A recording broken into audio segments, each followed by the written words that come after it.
melaporkan masyarakat, rakyat termasuk klien kami diam. Pertanyaannya apakah tidak? Oh tidak, ternyata tetap. Yang kedua, mereka mau nyoba-nyoba nih, coba deh saya naikkan jadi tersangka. Siapa tahu orang-orang itu hanya kenceng di media, kalau sudah tersangka mencret misalnya begitu.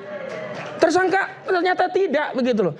Bahkan mohon maaf kalau saudara Joko Widodo mau mengcopy paste, merepetisi apa yang terjadi pada kasus Gus Nur dan Bambang Tri tanpa satupun lembar ijazah asli dan mau memenjarakan anak bangsa dari 6 tahun, 4 tahun dan hari ini sudah diberi amnesti oleh Presiden kita Prabowo Subianto. Apakah itu akan menyebabkan dua hal? Pertama, apakah pemenjaraan itu mengubah dokumen yang palsu menjadi asli? Tidak. Yang kedua, ya. Atau klaster pertama itu diselundupkan pasal 160 KUHP. Klaster kedua diselundupkan Undang-Undang ITE pasal 35 dan pasal 32. Kenapa? Karena objek permasalahannya sejak awal saudara Joko Widodo mengaku merasa direndahkan serendah-rendahnya, dihinakan sehina-hinanya, dan dia melaporkan itu karena dia menyadari bahwa itu adalah delik aduan. Dan kalau karena itu delik aduan, makanya harusnya pasalnya sama dengan apa yang dilakukan oleh Pak Yusuf Kalla kepada Sylvester Madudina, yakni 310 dan 311 KUHP.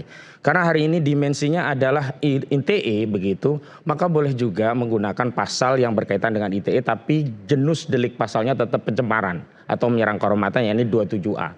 Kalau kita kembali ke pasal 160 KUHP, itu kan nggak ada relevansinya. Dan itu memang secara subjektif kalau dimasukkan, penyidik punya kewenangan objektif untuk melakukan penahanan karena ancamannya di atas 5 tahun.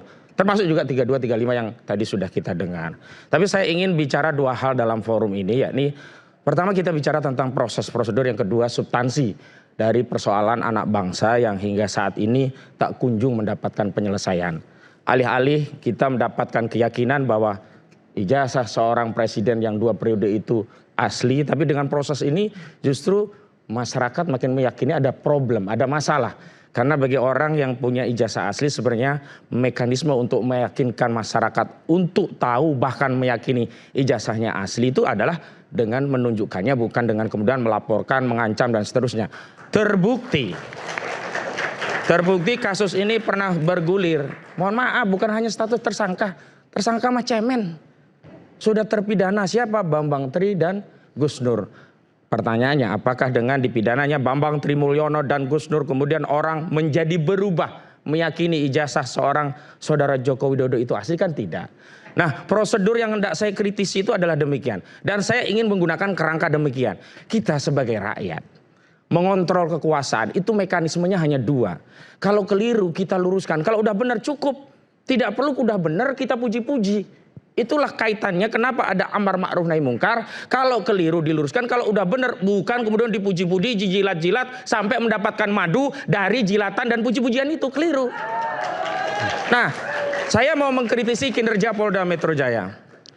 Kombes Pol Budi Hermanto menurut saya telah melanggar asas presumption of innocence.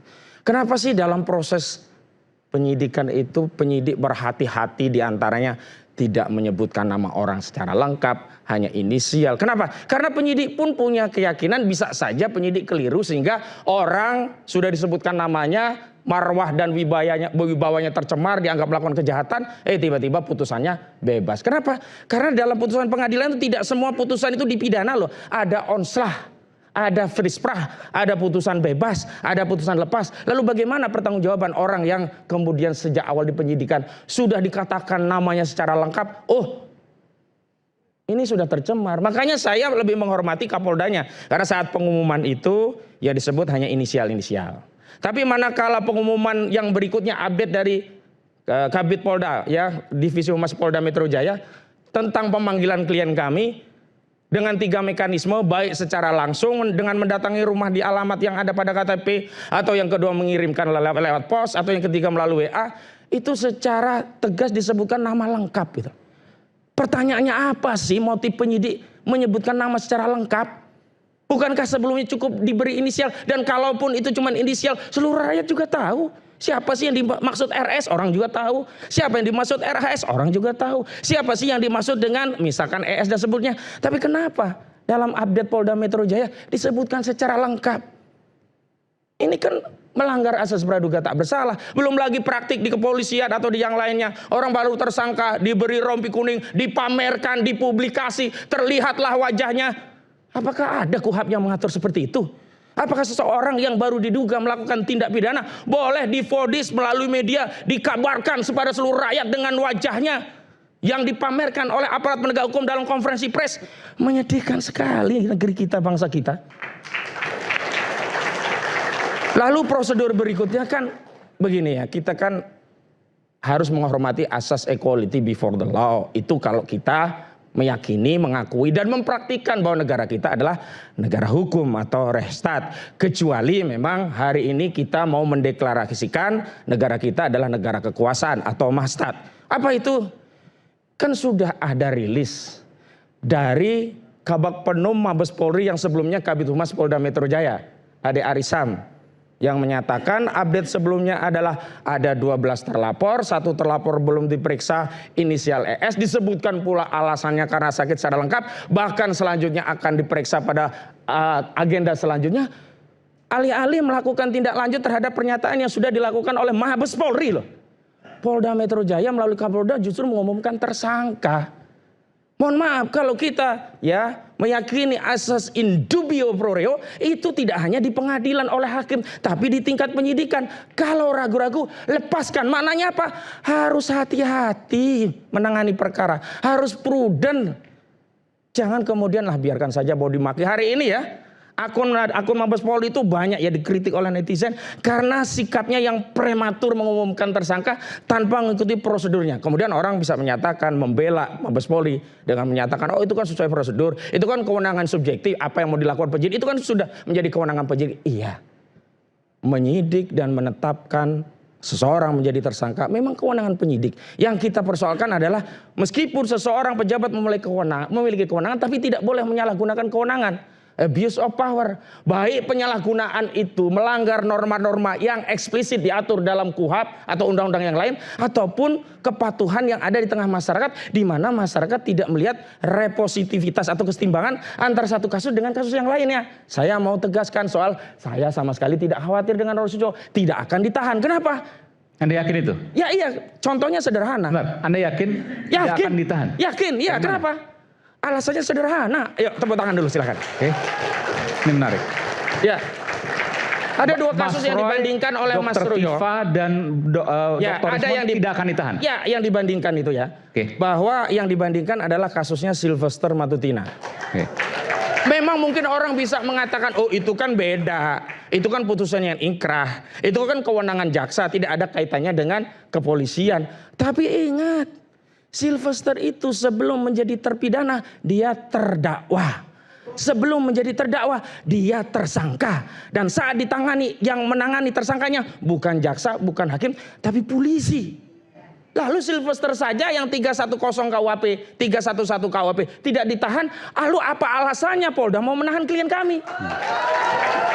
Jadi saya yakin kecuali keyakinan saya ini diruntuhkan oleh Polda Metro Jaya dengan menelanjangi dirinya, dengan mempertontonkan kinerja aparat kepolisian yang tidak adil pada satu kasus yang pro Jokowi, ya tidak ditahan Sylvester Matutina, tetapi bagi satu kasus yang kontra dengan Jokowi, mengkritik Jokowi, akan mentersangkakan. Dan saya punya keyakinan lagi, hari ini adalah eranya Pak Prabowo Subianto.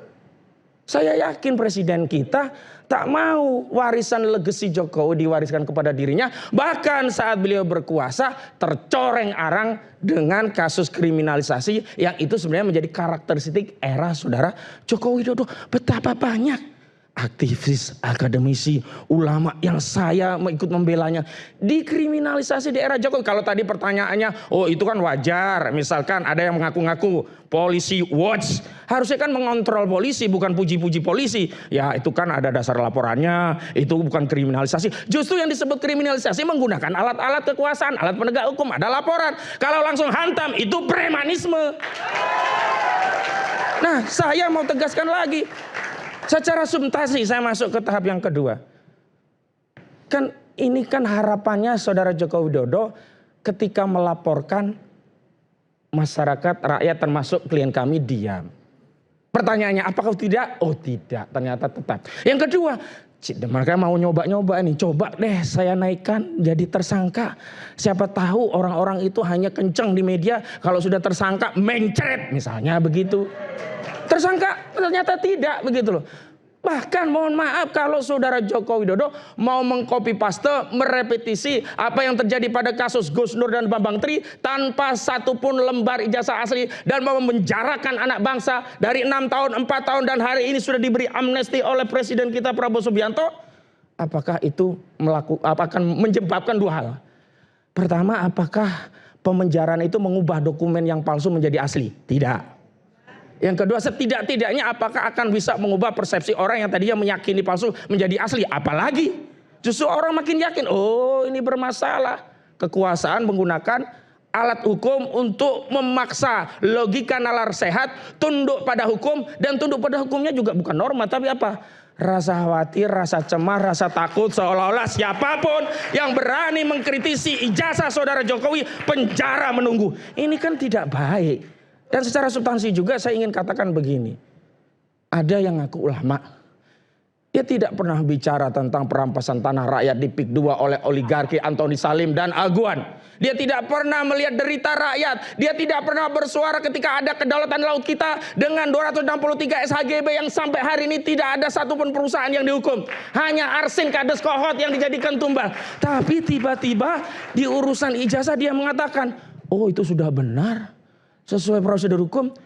Ingat, Allah Subhanahu wa taala berfirman, innama yasallallahu min ibadihil ulama. Sesungguhnya yang paling takut kepada Allah adalah ulama. Dan karena takutnya itulah ulama harusnya terdepan dalam aktivitas dakwah amar ma'ruf nahi mungkar, bukan hanya melegitimasi